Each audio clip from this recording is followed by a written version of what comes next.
NFL free agency is upon us, and with it, we are seeing cuts left, right, and center. And so I thought this would be a perfect time to talk about the salary cap and what it means and what it does. And so this is going to be the first in a two-part series, Understanding the Salary Cap. And in this episode, we are going to be talking about player contracts. But before we get into the video, I want to take a quick second to ask you to please subscribe to the channel, ring the bell for notifications. It really helps us out. If you're a fan of the NFL, you're going to love this channel as we release NFL-related content every Tuesday and Friday all year round. That's it. Back to the video. Now, the NFL is not the only league that has a salary cap. The NBA and the NHL also have salary caps, but I think they're a bit easier. I like to look at salary caps like this. I consider NHL to be easy mode. It's pretty easy to understand. It's pretty easy to wrap your head around. NBA is medium. It has some nuances, but it's not that complex, and you can get to understand it pretty easily. And the NFL is absolutely hard mode. It is so complex. There are so many weird things going on with the NFL, but we're going to try to understand player contracts in this video. And what better place to start than with contract guarantees?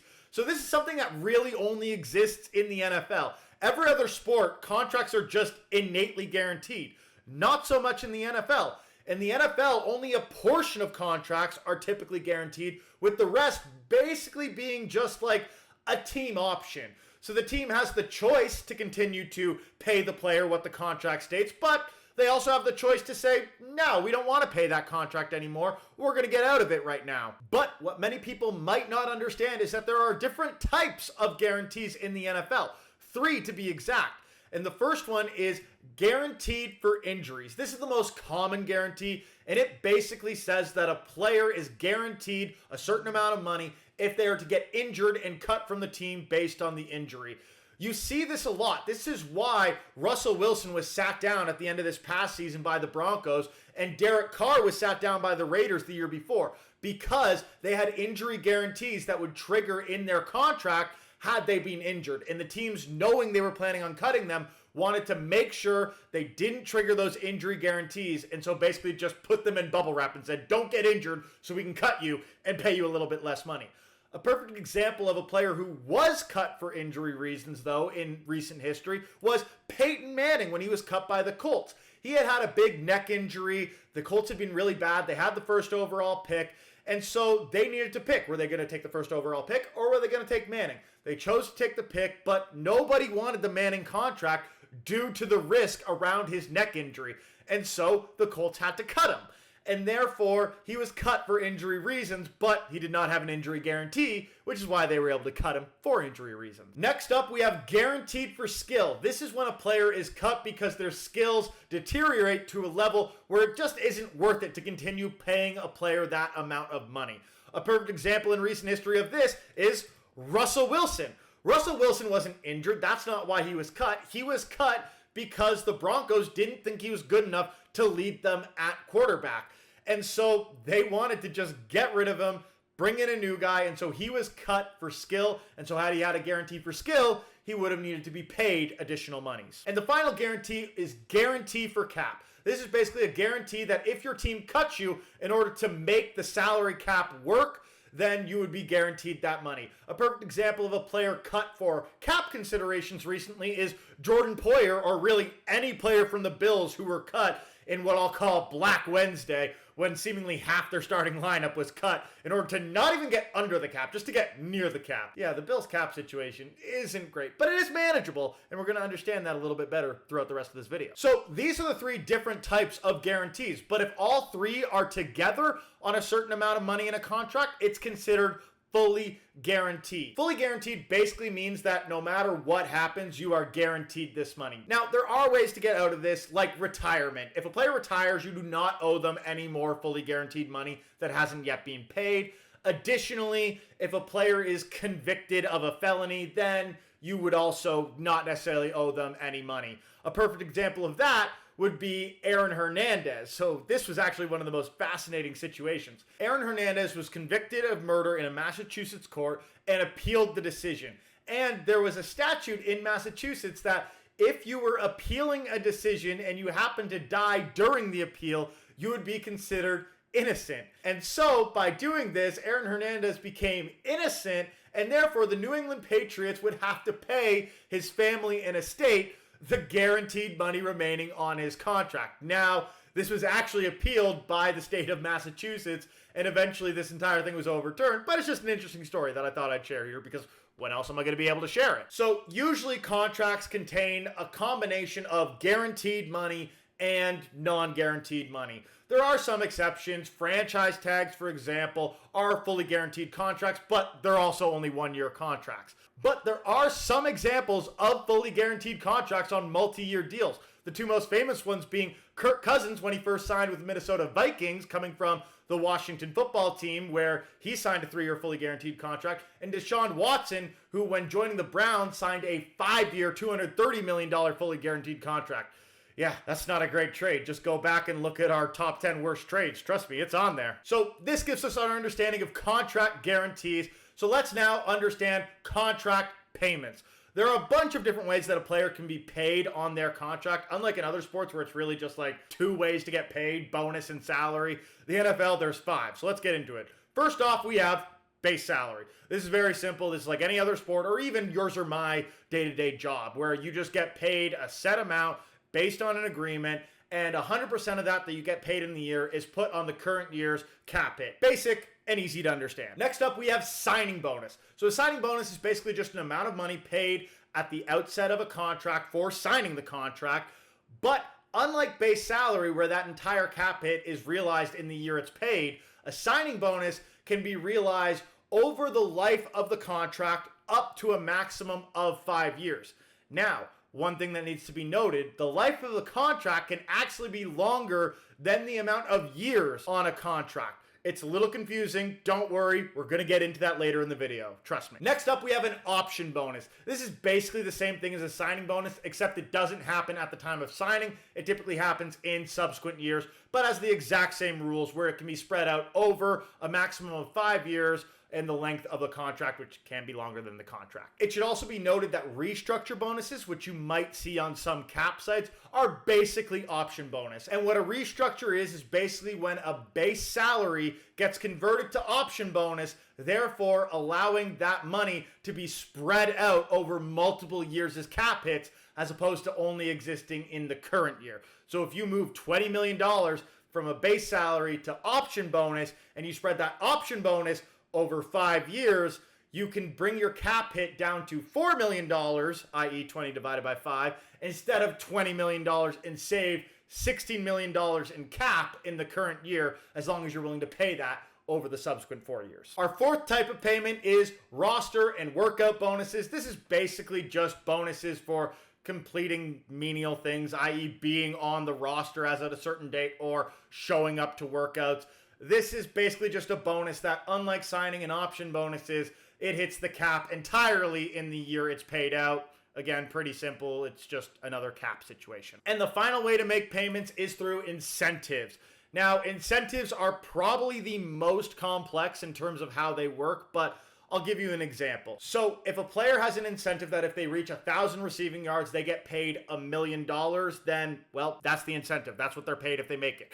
The payment is super easy. The cap hit is a little bit more complex. So if a player is expected to reach 1,000 yards, then that cap hit exists in the current year. If a player is not expected to reach 1,000 yards, but still does, then the cap hit is realized in the subsequent year. So how do we determine if a player is expected to hit a certain threshold? Well, it's literally just based on, did they hit that threshold in the previous season? So if this player had reached 1,000 yards in the previous season, they'd be considered expected.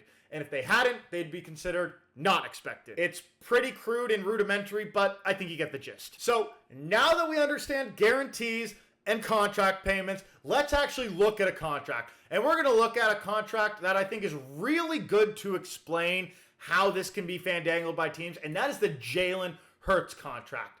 A handsome contract for a handsome man. I mean, come on, just look at him. He is very handsome. I can't even deny that. So let's look at this contract. So the contract is a 5-year, $255 million extension that has just shy of $180 million in total guarantees and $110 million guaranteed at signing. So this is a little bit weird. This contract has what's called rolling guarantees. So as time goes on, every offseason, a little bit more money in the future gets guaranteed for Jaylen Herz. As an example, some of his 2027 pay gets guaranteed during the 2025 offseason. So at the time of signing, only $110 million is guaranteed, but by the time he finishes his contract, effectively $180 million is guaranteed, leaving only about a year or so that is non-guaranteed in his contract. And so how are these payments split out? Well, there's about a $23 million signing bonus, a really low base salary, only between $1 and $1.4 million every year, a massive option bonus each year, between $38 to $50 million paid out each year subsequent to the signing bonus, a roster bonus of $5 million and $10 million respectively in 2027 and 2028, and then $15 million in incentives. Now, these incentives are all not expected to happen because they are entirely based on winning Super Bowls and winning Super Bowl MVPs. So the fact that he didn't meet that incentive in year one of his contract, i.e. 2023, he has already lost out on at least $5 million of those $15 million in incentives. So really this contract is 5 years, $250 million as at today is the maximum potential value. Okay, so that's a lot of word vomit, a lot of numbers, and here's what it looks like. I've taken this directly from SpotTrack, and I know there's just a lot of numbers. Don't worry, we're not going to spend a lot of time with it. And heck, if you spent this much time on this video, you can spend a little bit of time looking at numbers. You probably like a little bit of this stuff anyway. A few things you might notice that look a little bit weird in this contract. First off is that it's 6 years, not 5 years. This is just because it was an extension. He did still have 1 year left on his rookie scale deal. And so that's why this contract shows 6 years, but it was really just a 5-year extension. Another thing that might look really weird is the difference between the cash and the cap hit. So you can see in year one, there was $24 million in cash paid, but only $6 million in cap hit. This coming year, 2024, there is $32 million in cash paid, but only $13.5 million in cap hit. And in fact, it's not until 2027 that the cap hit starts to exceed the cash. And even then, it's not by much.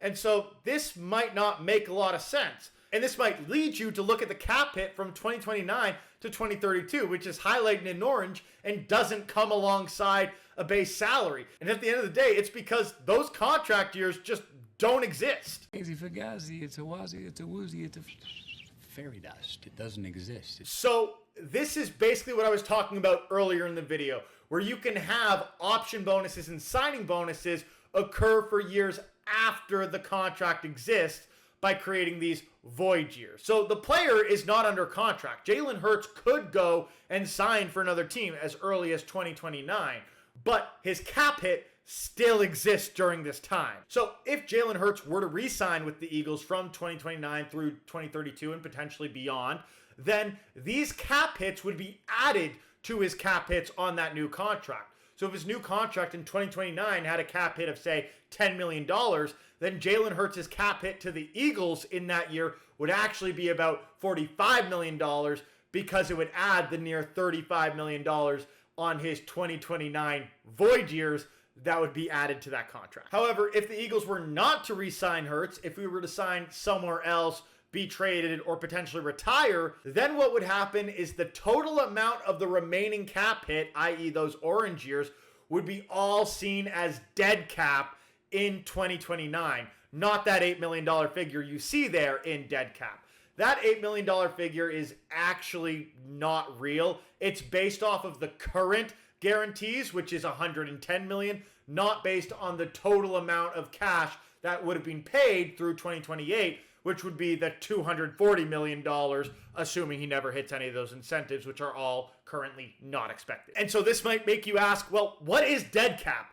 And actually, dead cap is the most simple thing on this list. I know it looks complex there, but it's actually super simple. This is the equation for dead cap. It's literally just cash paid plus cash guaranteed that hasn't yet been paid minus the cumulative amount of cap hit taken. Basically, in NFL circles, this is known as cash over cap. It's basically a way for teams to true up the amount of cash they've paid to a player with the amount of cap hit they've taken on account of a player. And so when a player is cut and they have a dead cap hit, It's literally just, again, that delta between cash paid and cap hit taken. So that's a very high level understanding of NFL contracts. I know it's very confusing. This is why general managers and cap experts get paid so much money, because they fandangle this for all of us to be able to watch our favorite teams play football and not really have to think about this that often. Either way, we'll be back for part 2 talking about the salary cap next week. We'll see you all next time. Peace!